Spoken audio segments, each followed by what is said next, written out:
already we studied. Mixture is an impure substance. It containing two or more kinds of element, compound or both physically mixed together in any proportion. That is called as mixture. அப்படின்னா என்ன அர்த்தம்? அந்த substance வந்து present ஆயிருக்கும், அதை வந்து ஈஸியாக separate பண்ணி எடுத்துடலாம். It can be the physical property. It can be easily separated by a physical method. Physical method use பண்ணி ஈஸியாக செப்பரேட் பண்ணால் அதுக்கு பேர் மிக்சர். அப்படி இல்லை காம்பவுண்டாக இருந்தால் ஈஸியாக செப்பரேட் பண்ண முடியாது, கெமிக்கல்ஸ் மெத்தடை யூஸ் பண்ணி தான் பண்ண முடியும். அப்படி இருந்ததுன்னா அதுக்கு பேர் மிக்சர் அப்படின்னு அர்த்தம். ஒன்றோட ஒன்று மிக்ஸாக இருக்கும், அதனுடைய எலிமெண்ட் வந்து ஈஸியாக செப்பரேட் பண்ணால் அதுக்கு பேர் மிக்சர்னு அர்த்தம். சரி, ஓகேவா? இப்போ மிக்சர் வந்து பார்த்தீங்கன்னா when see will be able to see a component in a naked rail, but some other mixture different from the compound it not visible. அப்படின்ற இப்போ மிக்சரை பார்க்கும்பொழுது சில நம்ம என்ன பண்ணோம், நேக்கட் ஐயில் பார்த்தாவே அதில் இருக்கக்கூடியது தெரியும், சில காம்போசிஷன் தெரியும், சில இதுக்கு தெரியாது. அப்போ மிக்சரை வந்து two type. One is homogeneous mixture, another one is heterogeneous mixture. Homogeneous mixture example வந்து பார்த்தீங்கன்னா true solution. Heterogeneous mixtures example பார்த்தீங்கன்னா அலாய்ஸ்.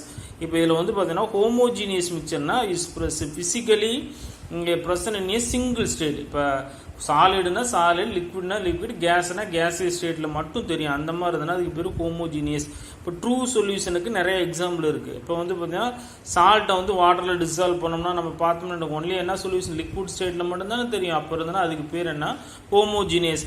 அலாய்ஸ் அப்படின்னா மோர் தென் ஒன் மெட்டலை வந்து மிக்ஸ் பண்ணி ஃபார்ம் ஆன அலாய்ஸ். இப்போ மோர் தென் 2 மெட்டலை 3 மெட்டலை மிக்ஸ் பண்ணாலும் பார்க்கும்போது என்ன ஆகும், சாலிட் ஸ்டேட்டில் மட்டும்தானே தெரியும். அந்த மாதிரி இருந்தாலும் அதுக்கு பேர் என்ன, ஹோமோஜீனியஸ் அப்படின்னு சொல்லலாம். அடுத்து ஹெட்ரோஜீனியஸ். ஹெட்ரோஜீனியஸ் மிக்சருக்கு எக்ஸாம்பிள் வந்து பார்த்தீங்கன்னா சஸ்பென்ஷன் கொலாய்ட்ஸ். சஸ்பென்ஷன் கொலாய்ட்ஸ் இது நம்ம லேட்டராக நம்ம படிப்போம், ஓகேவா? அடுத்து வந்து பார்த்தீங்கன்னா ஹோமோஜீனியஸ் மிக்சரோட definition. Mixture in which the component cannot see separately is called as homogeneous mixture. அதில் ப்ரெசண்டாக இருக்கிற காம்பவுண்டை நம்ம cannot be see easily naked ஐயில் பார்க்க முடியலன்னா அதுக்கு பேர் என்ன அப்படின்னா homogeneous mixture in which the component are ஏன்னா do not be see separately is called as homogeneous mixture because the composition uniformly present. Uniform composition in every part of the mixture has the properties. நிறைய example சொல்லலாம். For example tap water. Tap வாட்டரில் என்ன இருக்கும், water plus sodium chloride கலந்துருக்கும். Milk, air is a mixture of gases. Ice cream, sugars, that is a sugar syrup. Ink, steel, bronze, salt solution தானே example for homogeneous mixer. இது எல்லாமே என்ன இருக்கும், நெகடைலில் பார்க்கும்போது சிங்கிள் ஸ்டேட்டில் மட்டும்தான் தெரியும். அந்த மாதிரி இருந்ததுன்னா அதுக்கு பேர் homogeneous mixer. Homogeneous mixer with a component cannot be seen separately, that is called a homogeneous. அதில் ப்ரெசண்டாக இருக்கிற காம்பவுண்டை நம்ம கண்ணில் பார்த்தா தெரியாது, ஒரே ஸ்டேட்டில் மட்டும் தெரியும். அந்த மாதிரி இருந்ததுன்னா அதுக்கு பேர் ஹோமோஜீனியஸ் மிக்சர் அப்படின்னு சொல்கிறோம். அடுத்து வந்து பார்த்தீங்கன்னா heterogeneous mixture in the component can be see separately is called as heterogeneous mixture. இப்போ it cannot have a uniform composition and properties.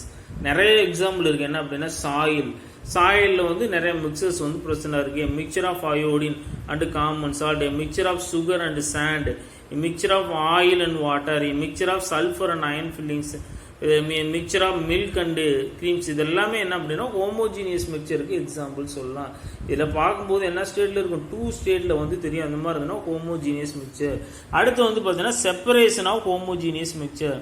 இப்போ many mixture cannot be useful substance or mixed unwanted material present in the substance. So they want to remove. For the chemist often have to separate the impurity. They choose a particular method to separate the component of mixture will depends upon the properties of component of mixture as well as the physical state. அதில் என்ன ப்ரெசண்டாக இருக்கிற காம்பவுண்டை நம்ம separate பண்ணணும். Unwanted impurities வந்து ப்ரெசண்டாக இருக்கும். இந்த unwanted impurities வந்து ரிமூவ் பண்ணணும் அப்படின்னு சொன்னேன்னா டிஃப்ரெண்ட் மெத்தட்ஸ் யூஸ் பண்ணுறோம். அது nature of substance, nature of காம்போனன்ட்ஸை பொறுத்து டிஃப்ரெண்ட், நேச்சர் ஆஃப் ஃபிசிக்கல் ஸ்டேட்டை பொறுத்து மாறும். ஃபார் எக்ஸாம்பிள் ஒரு டேபிளர் காலம் கிவன். இப்போ ஹோமோஜீனியஸ் மிக்சர். ஹோமோஜீனியஸ் மிக்சர்னா சொல்கிறோம் இப்போ soluble solid and soluble liquid. இப்போ இது எக்ஸாம்பிள் என்ன சொல்கிறோம், சோடியம் குளோரைட்.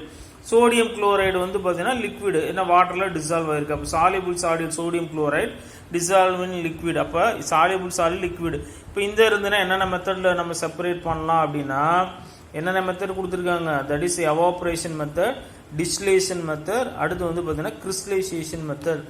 அப்படி இல்லாமல் டூ மிஸ்சிபிள் லிக்விடாக இருந்ததுன்னா லிக்விட் ஸ்டேட்டில் இருந்தது ஒன்னோட ஒன்று கலந்துருச்சு அந்த மாதிரி இருந்ததுன்னா மோஸ்ட் ஆஃப் த ஆர்கானிக் காம்பவுண்ட்லாம் டூ மிஸ்சிபிள் லிக்விட் ஸ்டேட்டில் இருக்கும் அந்த மாதிரி இருந்ததுன்னா நம்ம என்ன மெத்தட் யூஸ் பண்ணலாம் ஃப்ராக்ஷனல் டிஸ்டிலேஷன் இது அப்படின்னு மெத்தட்ஸ் என்னங்கிறத நம்ம பார்ப்போம். அப்புறம் அடுத்து third one solution of two or more solid in a liquid அந்த மாதிரி இருந்ததுன்னா செப்பரேட்டட் பை குரோமோட்டோகிராஃபி இந்த டெக்னிக் பற்றிலாம் நம்ம படிப்போம். அப்புறம் முதல் டெக்னிக்கில் ஹோமோஜினியஸில் சாலியபிள் சாலிட் அண்ட் லிக்விட் வந்து பெஸ்ட் மெத்தட் அப்படின்னு சொன்னீங்கன்னா என்ன மெத்தட் அப்படின்னு சொன்னால் டிஸ்டிலேஷன் மெத்தட். அடுத்து வந்து பார்த்தீங்கன்னா டூ மிஸ்சிபிள் லிக்விட் வந்து best method fractional distillation method. Two or more solid in லிக்விட்னா குரோமோட்டோகிராஃபி. அடுத்து ஹெட்ரோஜீனியஸ் மிக்சர். ஹெட்ரோஜீனியஸ்னா டூ ஸ்டேட்ல solid and solid, solid and solid, hand picking, sieving, winnowing, magnetic separation, sublimation. So இது எல்லாமே அப்படின்னா solid and solid மிக்சராக separate பண்ணக்கூடிய method. அடுத்து insoluble solid and liquid. Insoluble solid and liquid, sedimentation, decantation, loading, filtration, centrifugation. இதில் best method என்ன அப்படின்னா centrifugation method. Two immiscible liquid by using of decantation by separating funnel. Two immiscible liquid நம்ம என்ன சொல்லலாம் oil and water, oil and water, kerosene and water இதெல்லாமே two immiscible liquid. ஏன்னா ரெண்டுமே ரெண்டு லேயராக தெரியும். அந்த மாதிரி இருந்துன்னா நம்ம யூஸ் பண்ணி என்ன பண்ணோம் டீகண்டேஷன் செப்பரேட்டிங் ஃபனல் மெத்தடை யூஸ் பண்ணி நம்ம என்ன பண்ணலாம் செப்பரேட் பண்ணலாம். இதெல்லாம் வந்து பார்த்தீங்கன்னா செப்பரேஷன் டெக்னிக். நேச்சர் ஆஃப் என்ன சொல்லியிருக்கோம் ஆல்ரெடி சொல்லியிருக்கோம் நேச்சர் ஆஃப் சப்ஸ்டன்ஸ் தகுந்த மாதிரி nature of mixture and their component and their properties of component can depends on different separated methods are used to separate the present component or unwanted impurities or unwanted material present in a substance. ஓகேவா இதெல்லாம் வந்து பார்த்தீங்கன்னா separating மெத்தட்ஸ்ன்னு சொல்லலாம். Different kinds of separating nature of சப்ஸ்டன்ஸை பொறுத்து மாறும்.